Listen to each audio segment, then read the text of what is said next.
as the little girl skipped along the cold white snow, when she all of a sudden notices a big wall with multiple names scattered all on it. So she slid across the snow to help herself stop. Once she stopped, she picked up a small shredded piece of chalk off the ground and started to write her name with all the other names. Alma is what she wrote. As she went to scoot off again, she turned around and saw a doll glancing at her through the monstrous window.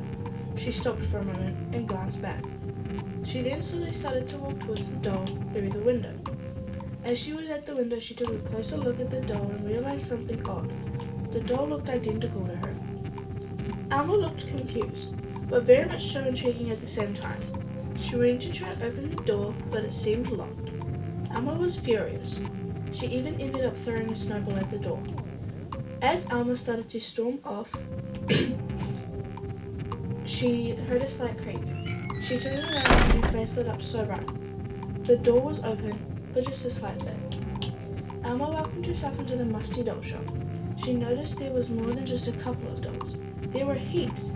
She then sighted a doll that she saw at the window. Alma started to walk near the doll. Mind you, it was on a crusty circular table in the middle of the room.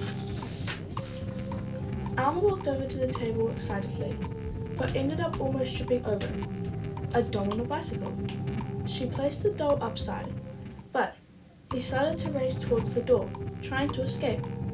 But before he could leave the door, it swung shut with a slam. Alma still didn't budge to notice, but she did notice the doll. Alma was looking for that she had to move to the top of the shelf with all the thousands of other dolls.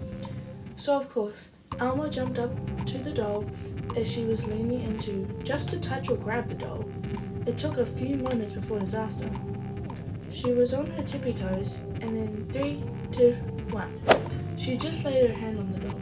But before seconds could even come, boom, swish, swash, breathe. Alma has vanished in thin air. Nothing was left behind. It's almost as if she has formed into the doll. The doll's eyes move around like crazy. The other dolls are looking around too.